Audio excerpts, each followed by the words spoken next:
This is not a drill, ladies and gentlemen. Welcome back to Football Therapy with me, your host, Jan. Chelsea officials, executives are currently in Portugal pushing to get the ENZO Fernandez deal over the line. And the dying hours in the dark. Look, new ownership, still high-octane, exciting Chelsea at the end of a transfer window. Some may say crazy, but the truth is, ladies and gentlemen, we've done good business throughout this January transfer window.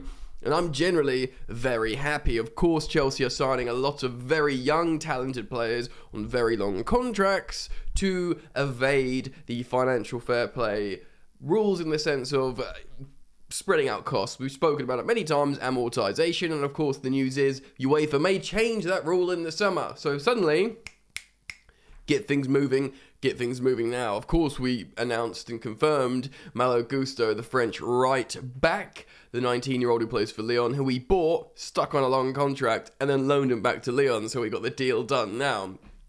Makes a lot of sense, and maybe, just maybe, this was the deciding factor to really go and get ENZO done, so we can sign such an expensive and valuable asset. It would be our most expensive ever. Our record signing should, I believe, eclipse Romelu Lukaku just by a few million. And therefore, with him being so young as well, Enzo Fernandez, it would make total sense to also put him in a long deal. We're going to talk about the Fabrizio Romano and David Ornstein shouts or information, tweets / articles on this. And of course, when it comes to transfers, I always put Ornstein at the top personally, but these are the top two, the highest tier of journalists in terms of good, sound information. And I'm very excited to bring it here today for you, dear viewer. So thank you for joining me. Appreciate you dropping a like. It's very nice. Oh, you're doing it now? Oh, you clicked like? Well, some of you haven't yet.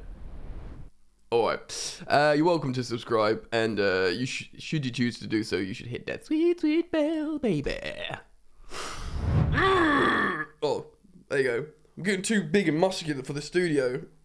Oh, look at the guns. Right, first of all, we all know Enzo Fernandez. He came from River Plate for about 10 or 12 million euros, and now he's going to be sold for like 1,000% profit to Chelsea 6 or 7 months later. He had an incredible opening to the season for Benfica. He had an even better World Cup, winning the World Cup and winning Best Young Player at the World Cup. He's only 21, I think. And he's since returned to Benfica as a world champion, and it hasn't dented his approach, his performances, his, I don't say personality, but you know what I mean, the psyche of a well-performing footballer after winning the World Cup. Hasn't affected him at all. He's playing really, really well. We knew the story. He wanted to come to Chelsea. Rui Costa was annoyed, to say the least, about him going crazy about wanting this Chelsea move, which is great, really. Chelsea really have pushed this project for loads of young players to really want to come to Chelsea. And you just have to take your hat off to the owners for doing that. You know, they've done really, really well to convince all these players that, yes, we may be in 10th. Don't worry about that. You know, we are going to be an excellent project and building a super team, the same age profile as you, there, talented youngster, and you're all going to develop together and be Galacticos forever, and everything's going to be lovely. They've done really well. Seemingly, we've done the same here with Enzo Fernandez, and of course, his agent is Jorge Mendes. The very same Jorge Mendes that Todd Boehly, as soon as he became Chelsea co-controlling owner, he went and had a meeting with Mendes. He went, right, who are the big movers and shakers in football, and who is an important person to know? Well, Todd, you should go and have a dinner, great meal, wonderful food, not just with Barcelona officials in Barcelona, but indeed Jorge Mendes, and that's where he's spoken about buying a satellite club in Portugal. And unfortunately for us, in terms of nearly happened, they spoke about Cristiano Ronaldo coming to Chelsea for a bit, but fortunately that ship has sailed, and now he's playing in Saudi Arabia. Not what we needed, ladies and gentlemen. Let's give you some information. Okay, there we go.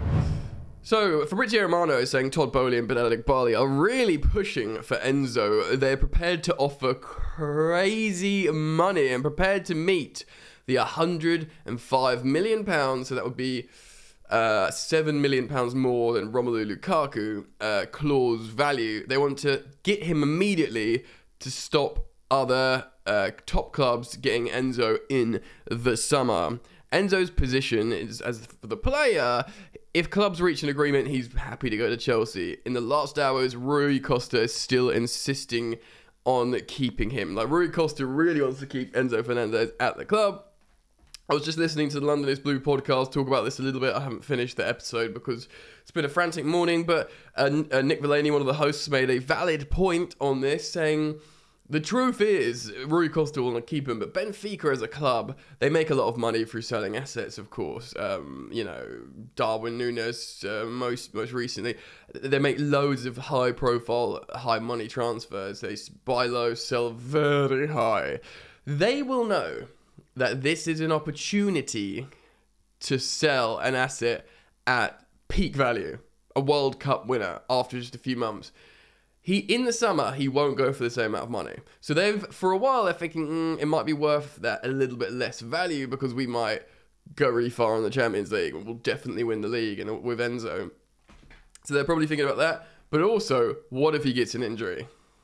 Like, what if he, not even a career-ending injury, what if he just gets pulls his hamstring, tears his hamstring or something, and he's out for a few weeks, couple of months. So the value goes, it's gone. And this is an opportunity for them to go, look, man, we are not going to get any more money than this for Enzo Fernandez. This is legit. This is it, man. This is, we'll get something close maybe. And maybe if he keeps playing well, who knows, there's a small chance we'll get the same. But odds are Real Madrid aren't going to bowl up with £105 million. What's that, 120 million euros? No other club is really. The clubs that are interested to do it are Chelsea, and they'll do it now.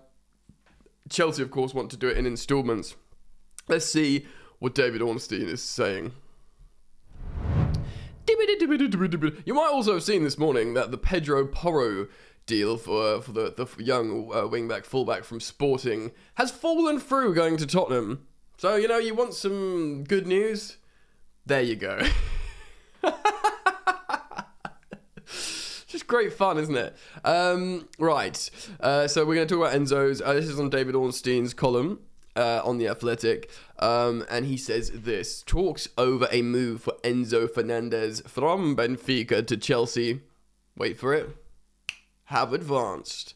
Dialogue has been taking place ever since Chelsea's initial attempt to sign the Argentina World Cup winner failed to turn into anything concrete at the beginning of the month. But this is an important piece of information here, ladies and gentlemen.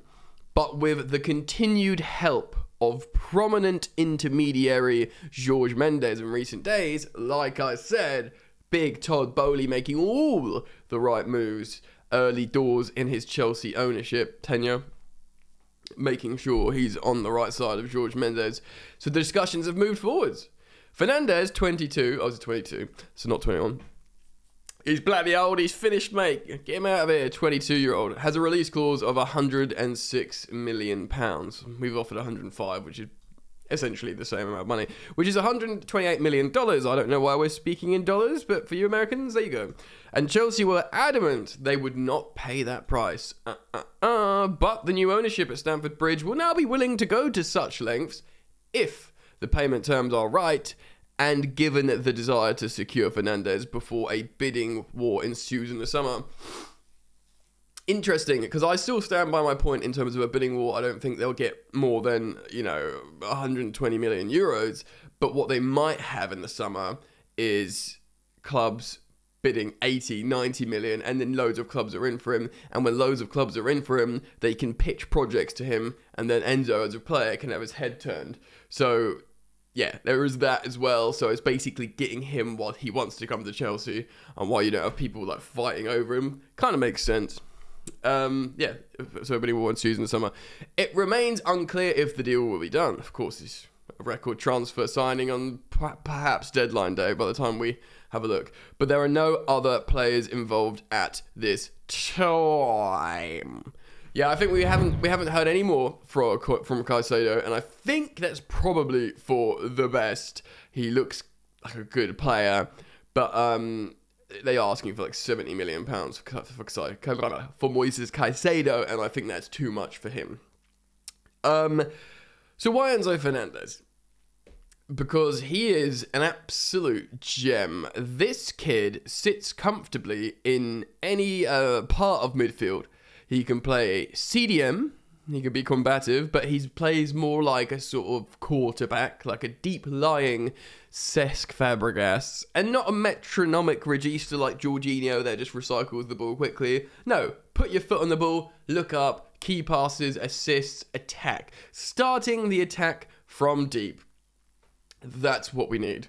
We've got new attackers. Ambitious, young, healthy, psychologically strong attackers like your Mikhailo Mudryks, like your Noni Maduekes, you know, these young guys that want to get better, that are seen as very technically good. You know, we've got more advanced midfielders. We've got, you know, your Sterling, your Pulisic, people who do score goals. We've got your Bruyas, you know, we've got your David Datro Fofana, the Ivorian Didier Drogba regen. Looks like he'll be staying with us for the remainder of the season. I can't see him going on a deadline day loan. So maybe, you know, maybe Graham Potter's thinking, okay, cool, this works. Because with João Felix, he wants to be closer to goal. His debut at Chelsea, of course, before he did that horrendous tackle and got red carded, remember that? He was popping off loads of shots. You know, so imagine the link up again between wait, was Enzo wouldn't have been there when João Felix was in Portugal, of course not. But you know, that would be a great link up. Enzo Fernandez from deep, playing long creative balls, then sort of coming in, like being received by João Felix in between the lines, being technical, playing between the lines. They then runners like Mudryk or Sterling or, you know, not Madueke, and then team final piece. You know, it's tactics, right? That's how football works. Isn't that how goals are scored? Kepa Arrizabalaga, Enzo Fernandez, João Felix, Mudryk. Or let's start with Thiago Silva because that's a little bit more believable.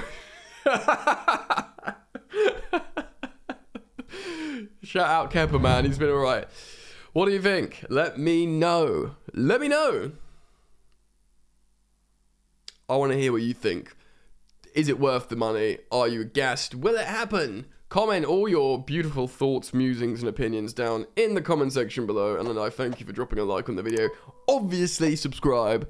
And the closing hours of the transfer window are here, so you must turn on the bell when you subscribe. Ladies and gentlemen, boys and girls, thank you for joining me. I look forward to seeing you hopefully very soon, because that means there's been some good news. Peace.